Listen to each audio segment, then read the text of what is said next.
ఈరోజు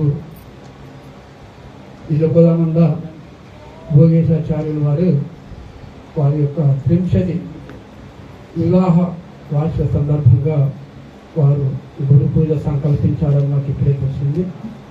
వారి యొక్క సంకల్పము సరి అయిందని నేను భావిస్తున్నాను. ఎందుకంటే చాలామంది ఎక్కడెక్కడో పోయి వారి యొక్క సంకల్పాన్ని నెరవేర్చుకుంటారు, కానీ ఆయన గురుపుత్రుడైనందుకు నేను గర్వంగా భావిస్తున్నాను. ఎందుకంటే వారు గురు పూజ కార్యక్రమంలో చేసుకొని ఆ గురువారి సన్నిధిలో చేసుకుంటారు, చాలా సంతోషదాయకమైన హర్షదాయకమైనటువంటి.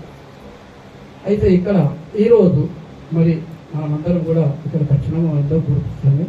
ముఖ్యంగా మరి ఇక్కడ వేదికలో వచ్చినటువంటి మద్గురు స్వరూపులైనటువంటి సద్గురులుగా భావించినటువంటి వారందరూ కూడా వారి యొక్క దిగపాద పద్మలకు నా యొక్క ద్వాదశ నమస్కారాలు అర్పిస్తూ, అలాగే సభలో ఆశీలైనటువంటి పెద్దలందరికీ, గురువులకు, గురుపుత్రులకు, వారి శిష్య ప్రశిష్యులందరూ కూడా నా యొక్క షోడశ నమస్కారాలు అర్పిస్తున్నాను.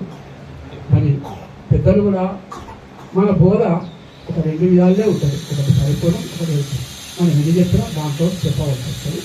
ఒక చిన్న ఖండార్థం జరుగుతుంది. సపతి కొరకు వారి సతి పతికి అతీతమటు సేవ చేయు అటువలె బోధ స్థితి నీకు కుదురుటకు సమ్మతితో గురు సేవ చేయు మాది తీవంత అభిమానము కొని అతనికి దయ వస్తే ఆ నిమిషమున బోధ తిని కుదిరించు సిగ్గు విడచి కొలువు మాది తీవంత అభిమానము కొని నీదంతా. ఒక ఉదాహరణ ఇచ్చినాను. అంటే గురు శిష్యులు ఏ విధంగా ఉండాలంటే, భార్యాభర్తలు ఏ విధంగా ఒకరికొకరి కలిసి ఉంటారో, ఒకరి కష్టకాలం ముందు ఇంకొకరి కష్టకాలం ముందు ఏ విధంగా ఉంటారు. ఒకరు అతిమించి కాదు, ఒక స్త్రీ అంటే ఒక పిల్లలైన మనిషినే కారణం అంటే వారికి ఆపత్కాలం ముందు కూడా ఏ విధంగా ఒకరికొకరు ఏ విధంగా ఉంటారో, భర్త భార్య ఏ విధంగా కూర్చుంటారు అంటే ఎక్కువ శాతము భర్త సేవ చేయడానికి ఒక రతికలకే కాదు, ఆమెకు సేవ చేస్తున్నారు. అట్లనే శిష్యులు కూడా ఆ గురువు గారి దగ్గర ఎట్లా ఉండాలంటే ఆ విధంగా ఉండాలి. మరి ఏ విధంగా ఉండాలంటే అభిమానం అన్నాడు. అక్కడ అభిమానం అన్నదానికి కూడా 2 అర్థాలు ఇచ్చిండు. ఎవరు? శివరామ దీక్షల వారు మన దిష్ట్యం చదువుతూ ఉంటే 2వ పేజీలో చెప్తా ఉంటాడు. ఇంతవరకు మీకు చెప్పినా మళ్ళీ కూడా చెప్తాను ఒకసారి. అలా అహంకారము వదలవలను, అభిమానము విలువలను. అహంకారము నేను అనేది అహంకారం అనేది నిర్వచనం ఇచ్చాడు. ఎవరు? దీక్షల వారు. నేను నేను నేను ఏదైతే అంటుందో అది అంత అహంకారము అని చెప్పారు. మరి అభిమానం అనగా ఏమిటిది? ఇది నీది, అది నాది. నీది నాది అనేది అభిమానం. ఈ 2 విడిచిపెడితే ఆడు పరిపూర్ణ బోధకు అర్హుడైతాడని చెప్పి దాంట్లో ఆయన రాశాడు. అంటే 14 సూత్రాలు రాసిండు. ఇది మొదటి సూత్రంలో మీకు చెప్తున్నాను. అంటే మరి అభిమానం విడవాలి కదా.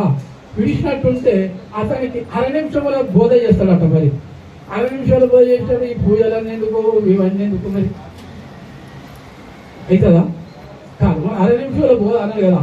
అతనికి దయ వస్తే 1/2 నిమిషముల బోధ స్థితి నీకు కుదిరించు సిగ్గు విడిచి కొలువు అన్నాడు. మరి 1/2 నిమిషముల బోధ అవుతుందా? కాదు. మరి ఎట్లా? దానికి ఎందుకు చెప్పాడు బోధ అని చెప్పి నువ్వు కూడా కొద్దిగా విమర్శించుకోవాలి. అయితే ఇప్పుడు శ్రీకృష్ణుడు మన సాంప్రదాయం, ఆయన జగద్గురు అని వచ్చేస్తాడు.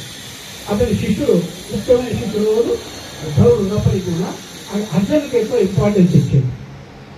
ఒకరోజు శ్రీకృష్ణుడు అర్జునుడి దగ్గరికి వెళ్ళిపోతుంటే స్నానం చేసి పండుకున్నప్పుడు ఆ శ్రీకృష్ణుడు వచ్చినప్పుడు రుక్మిణి లేవే లేవు, కృష్ణుడు అష్టుడు లేవు అని అంటే అరే ఉండు లేస్తానని అదట. అవి చెప్పాను కనీసం తలుచుకోలేసి అన్నదట అని ఇద్దరు చెప్పుకొని ఒంటిక తీసినట్ట. తీసుకున్న వింటున్న కలిగి కృష్ణ కృష్ణ అంటున్నట్ట. అమ్మ ఇతను భక్తిలో ఎంత కాదు అన్నట్టు అప్పుడు భయపడ్డా. అమ్మ ఇతను ఎప్పుడు సద్గురు యొక్క ధ్యానములే ఉండదు తప్ప అతను పండుకున్నాడు అనుకున్నా కానీ లేదు, అసలు గురు ధ్యానములే ఉన్నాడని చెప్పి అప్పుడు ఆమె గ్రహించింది. ఎవరు? ఆ రుక్మిణమ్మ గ్రహించింది. అంటే అప్పుడు మరి ఎప్పుడు అక్కడ వెంటనే ఉంటాడు. ఎవరు? కృష్ణుడు వెంటనే ఇప్పుడు ఉంటా ఉంటూ ఉంటూ ఉంటూ ఉంటూ అతడు బోధలు వింటూ పోతుంది. బోధలు విన్నాడు, సాంఖ్యం విన్నాడు, కారకం విన్నాడు, అమనస్కం విన్నాడు, భావాక్య విచారణ విన్నాడు, వార్షికం విన్నాడు. ఆ పైన కాబట్టి ఆయనకు అభిమానం బోధలేదు. ఎందుకు బోధలేదు అంటే సాంఖ్యతారక మనస్సు మహావాక్య విషయాలు అన్నీ ఉన్నాయి. అంటే మనకు అయ్యగారు ఇప్పుడు చెప్పాడు కదా, మనకు మార్గాలు 4 చెప్పారు పెద్ద. ఒకటి వైదిక మార్గం, ఒకటి ఉపాసన మార్గం, ఒకటి కర్మ మార్గం, ఒకటి జ్ఞాన మార్గం. అంటే కర్మ మార్గంలో ఈ 3 మార్గాలు మనకు అవసరం లేదు. మనకి ఏ మార్గం అవసరం ఉన్నది అంటే జ్ఞాన మార్గంలో అవసరం ఉన్నది. ఈ జ్ఞాన మార్గంలో 108 ఉపనిషత్తులు మాత్రం ఈ జ్ఞాన మార్గాన్ని బోధిస్తున్నాయి. మన 100 ఉపనిషత్తులు మనం తీసుకుంటే దాని 32 బ్రహ్మ విద్యలు చెప్పుకొచ్చిండు. ఆ 32 బ్రహ్మ విద్యలు మనకు అవసరమా? రావు. అందులో 15 చెప్పిండు. ఆకాశ విద్య, అంతరాది విద్య, ఉపకోశాల విద్య, శాండిల విద్య, అంతరాది విద్య, దహర విద్య, అగ్ని విద్య, బ్రహ్మ విద్య, అంకుష్ట బ్రహ్మ విద్య అని చెప్పారు. ఈ 15 కూడా మనకు సరిపోవు. మళ్ళీ అవన్నీ ఏం చేసుకుంటారు? ఒకటే ఇచ్చాడు, దాన్నే బ్రహ్మ విద్య అని చెప్పారు. ఈ 15 విద్యలో కూడా ఒకరు చెప్పింది బ్రహ్మ విద్య మాత్రం సరిపోతుంది విద్య, దాన్ని తీసుకోమని చెప్పి వీళ్ళందరూ చెప్పారు. అయితే దీంట్లో ఈ అర్జునుడికి మరి ఈ అన్ని చౌతీసి విద్యలు 64 విద్యలు చేసిండు. ఆయనకి ఎన్ని విద్యలు చేసిండు అంటే ఏవో ఇవన్నీ విద్యలు చేసిండు, కానీ ఆయనకు పరిపూర్ణ తెలియలేదు. అప్పుడు శ్రీకృష్ణుడు వస్తుంటే ఎవరు అన్నీ చేసుకుంటాడు. నేను అనుకున్నాడు నాకు అంత మొత్తం బోధ మొత్తం తెలిసిందని అప్పుడు అనుకున్న తర్వాత ఏం చేసిండు, అప్పుడు యుద్ధానికి పోయినప్పుడు నేనేం చేస్తాడంటే కృష్ణుని అడుగుతాడు, ఏమైనా నువ్వు ఆయన నేను బాణం పట్టేది లేదు, వెళ్ళి కొట్టేది లేదు, నేను ఊపుండేది లేదు అంటాడు కృష్ణుడు. అంటే వీళ్ళు యుద్ధం చెయ్యడు, చేపిస్తాడు, కొట్టడు, కొట్టిపిస్తాడు, చంపిస్తాడు. ఎవరు? కృష్ణుడు. అది ఆయన రూల్. అయితే ఆ రోజు యుద్ధం విధానం పమ్మని చెప్తే పోతాడు. నాకు ఈ రథసారథి లేడంట, నేను వస్తాను పమ్మని చెప్పిపోయి అప్పుడు ఆయన చంపమని చెప్తాను. చంపమంటే నేను నువ్వు కావాలని అతను దుర్యోధుడు మా అన్న ఇక ఈయన మా తాత అని చెప్పుకుంటూ పోతాడు. వీళ్ళంతా నా రిలేషన్స్, నా చుట్టాలు, నా బంధువులు అందరూ, నేను అదని చంపాను అని అంటాడు. అరే అట్లా కాదని భగవద్గీతలోకి వస్తాడు. అవ్యక్తాధీన భూతాన్ని వస్తున్న ధ్యాని భారత అవ్యక్తాన్ని ధన్యాన్ని అన్న తప్పక పరివేదన ఓయ్ అర్జున అవ్యక్తం మనం అంటే కాదు, బ్రహ్మలో అవ్యక్త అవ్యక్తో మహతో మహదంటే చదువుతుంది కదా. అవ్యక్తం అంటే ఏంటిది అంటే ఏమి లేదు, మొదలు ఈ సృష్టి పూర్వక ముందు ఏమి లేదు, అవ్యక్త అంత ఏమి లేదు, కల్పించడమే లేదు. అంటే నువ్వే లేవు కాబట్టి నీకు నువ్వు ఉంటేనే కదా జగం. నేనుంటే జగం అన్నా, నేను లేకుంటే అది శూన్యం. కాబట్టి నేనే లేదు కాబట్టి నేననేది ఏంటిది? నేనంటే నేనని కాదు, ఆ శరీరం అనేది ఏది ఉన్నదో అది ఉన్నది. దాని వల్ల ఈ నేను అనే ఒక అహం లేదు. అవ్యక్త అంటే ఏం లేదురా బాబు, దీని భూతాన్ని ఇందులో ఈ అవ్యక్తమైన దాంట్లో ఈ భూతాలన్నీ, ఈ పంచభూతాలన్నీ జన్మించి అవ్యక్త దీని భూతాన్ని వ్యక్త మధ్యాన్ని భారత వ్యక్తగా ఏమి ఈ మధ్యన కనిపించదు. ఏం కనిపించేది? ఆకాశం, వాయువు, అగ్ని, జలము, పృథ్వీ కనిపించి దాని నుంచి ఈ 84 జీవోపాధులు కూడా ఇవన్నీ కూడా ఏ పని చేస్తే దాంట్లో ఇవన్నీ కూడా ఉంటే ఇందులో శ్రేష్టమైన బట్టి ఈ 84 లక్షల జీవులు ఏది శ్రేష్టమైన జన్మ అంటే మానవోపాధి జన్మ అన్నారు. ఈ మానవోపాధి జన్మలకు వచ్చినప్పుడే మనము ఈ విషయాలను తెలుసుకోగాని మన విషయాలు తెలుసుకోవడం. ఎందుకంటే మనము రామక్షేత్రాలకు, అక్కడ పుణ్యక్షేత్రాలు అక్కడిక్కడ వెళ్తాము. అవన్నీ ఎప్పుడైనా వెళ్ళచ్చు. ఈ శరీరం ఉన్నప్పుడు మాత్రమే భోజనం చేయాలి తప్పదు అని చెప్తాడు. పునర్గ్రామం, పునఃక్షేత్రం, పునర్విత్తం, పునర్ధనం, శుభాశుభ కర్మల శరీరం పునః అని బాబు తీర్థం ఇప్పుడే కూడా ఎప్పుడన్నా పోతాం, అది ఎప్పుడైనా పోతాం. ఈ క్షేత్రం, ఆ క్షేత్రం, ఈ క్షేత్రం పోతాం, విధానము దాన్ని పోగొట్టుకోవడం ఇవన్నీ సంపద. ఈ శరీరం పోయినాక మాత్రం మళ్ళీ ఈ శరీరం మీకు రాదు. ఈ శరీరం తోటి ఉన్నప్పుడే మీకు బోధన తెలుసుకోమని చెప్తాను. అప్పుడు ఏమంటాడంటే అతనికి దయ వస్తే 6 నిమిషంలో బోధాలి. అప్పుడు ఏం చేస్తాడంటే ఈ సాంఖ్యతారక మహావిద్య ఇవన్నీ కూడా తెలుసుకోండి. దానిలో ఏమంటాడంటే అందులో భగవద్గీతలో మనకి ఏం చెప్తాడంటే నీ జ్ఞాననేత్రమే నువ్వు ఓపెన్ కాలేదు, ఇంకా తెలుసుకోవాలలేదు అసలు. అప్పుడు ఏం చేస్తాడంటే అతనికి ఆ పరిపూర్ణ సూచన అనేది చెప్తాడు. అంతే అలా పరిపూర్ణ సూచనే కానీ బోధ మొత్తం కాదు. బోధం చెప్పాలంటే ఏం తెలియదు అవుతుందా? ఇంత సాధన సంపత్తి ఉన్నకే బోధ చెప్పమన్నాడు. మనకు సాధన సంపత్తి గల సాధకుడు కొన్నాడు. కానీ ఈ రేపు ఏం చేస్తాడంటే పుస్తకాలు తీసుకోవాలి, చదువుకోవాలి, పుస్తకం చూసుకొని పరిపూర్ణం ఉన్నది లేనిది ఏమైంది? గురుముఖత జ్ఞానవ్యం అనేదా కోటి గ్రంథ గురుముఖత జ్ఞానం ఏదైతే ఉన్నదో దాన్ని తెలుసుకోవాలి. వస్తునిశ్చయం తెలుసుకోవాలి, కానీ వస్తునిశ్చయం లేని జ్ఞానం అది వేరు.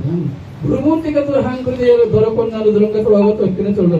గురుని తగిన శేషం నరుడికి పరిపూర్ణ బోధ నలిగి తెలియ కూడదు అని ఏకకర్య.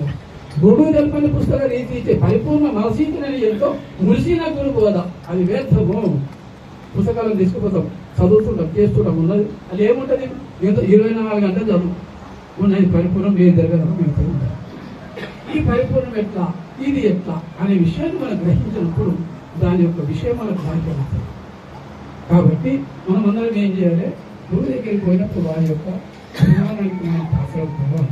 అయ్యి వారికి చేసిన తర్వాత మనం మొదలు నేను ఊరికే చెప్తున్నా మీకు ఎందుకనంటే కూడా సాహిత్యం సారకం మనసుకం చెప్పిన మాట. ఎందుకంటే ఒకటి బ్రహ్మాండ విచారణ, విశ్వాండ విచారణ, పిండాండ విచారణ, బ్రహ్మాండ విచారణ, ఈ 4 విచారాలు అయిన తర్వాత కూడా మనకు కొన్ని మార్గాలు ఉంటాయి. అందులో ఆ మానవ వివిధ మార్గాలు, ఆ మార్గాలను మనం విమర్శించుకొని ఆ తర్వాత మనం పరిపూర్ణ కూడా కూడితే అప్పుడు పరిపూర్ణం అనేది ఏంటిది, ఎరుక అనేది ఏంటి, మనకు నిశ్చయం. ఎరుక అనేది ఒక వస్తువు, అది నిశ్చయం కావాలి. నిశ్చయం కానీ మనం ఏం చేయలేము. ఇది ఎరుక అనేది అన్నది విన్నది తిన్నది అంత అయిపోతుందా, దానికి మూలం ఏంటి తెలుసుకోవాలి. దానికి మూలం ఏ విధంగా వచ్చింది తెలుసుకోవాలి. మూలం ఉన్నదా లేదా అది చివరి మాట. కానీ మొదలు ఒకదానికి ఒకటి మనం అన్నాము. అసలు మనం మర్చిపోయి అసలు పరిపూర్ణం ఉన్నది అని మనం మర్చిపోయి ఎరుకనే పరిపూర్ణం అని చెప్పే బోధకులు కూడా చాలా మంది ఈ మధ్యలో ఉన్నారు. మాకు అన్నయ్య మేము కొన్ని జాగ్రత్త చూసినాము. కానీ అట్లా కాదు. ఇప్పుడు అందులో అఖండము ఖండము 2 పదాలు. ఖండము వేరు, అఖండము వేరు. ఈ ఖండములు 2 లేనిది పరిపూర్ణము. అది 1 అనరాదు, 2 అనదు. 1 అంటివా 2 అయితే 2 అంటివా 3 అయితే 3 ఎన్నో అవుతుందిగా. కాబట్టి దాన్ని 1 అనరాదు అంటారు దీక్షితులు. ఉన్నది పరిపూర్ణము లేనిదెన్నటికీ ఎరుకయనుసు అన్నది. ఉన్నది పరిపూర్ణము లేనిదెన్నటికీ ఎరుకయనుసు తిలకమల సుజనం వల్ల పలుక విధముఖం నిన్ను కుమతలు వచ్చి నీలో తరిగిన వారికి ఎన్ని విధములని వెలిగించకేసిస్తాను. కాబట్టి ఉన్నది పరిపూర్ణమని చెప్పాలి. కానీ ఒక దగ్గర అంటారు పరిపూర్ణం ఒకటి లేదు, ఎరకాలది ఒకటి ఉండు, పరిపూర్ణ ఎరకాల ఎరిగి ఎరకలు మానంటారు. కానీ ఉన్నది ఒకటి అంటే ఏమవుతుంది, ఆటోమేటిక్గా 2 అవుతుంది. తల్లి అంటే ఇంకేముంటది, పిల్ల ఉన్నట్టే కదా. పిల్ల ఉంటే తల్లి ఉన్నట్టు. 1 అయితే 2 అయితే 2 ఎన్నన్నా కాబట్టి ఏకం అనేకం భవతి, అనేకం ఏకం భవతి. కాబట్టి మనం ఏం చేయాలంటే ఉన్నది పరిపూర్ణము లేనిది ఎరకాల యొక్క నిశ్చయంకి వచ్చి ఈ విధంగా మరి ఎందుకంటే చాలా మంది ఉన్నారు కాబట్టి మనందరం కూడా ఈ సాంకేతిక మహావస్థ విచారం చేసుకొని దాంట్లో వాటిని చేసుకున్న తర్వాత మనము ఆ గురువుగారి యొక్క ఆశీర్వాదాలతో ఇట్లా పెద్దల సందర్శన పొంది మన గురువులు మనకు లేరు, వారు గురు స్వరూపులు అనుకోవాలి. అందరూ గురువే కదా, గురు స్వరూపులు కాబట్టి వాళ్ళని ఆశ్రయించి అయ్యా నాకు సంశయం ఉందని చెప్పాల్సి. మరి ఇతరులతో నా యొక్క ఉపన్యాసంలో జై బోలో సద్గురునాథ ప్రభుమహారాజ్ కి జై.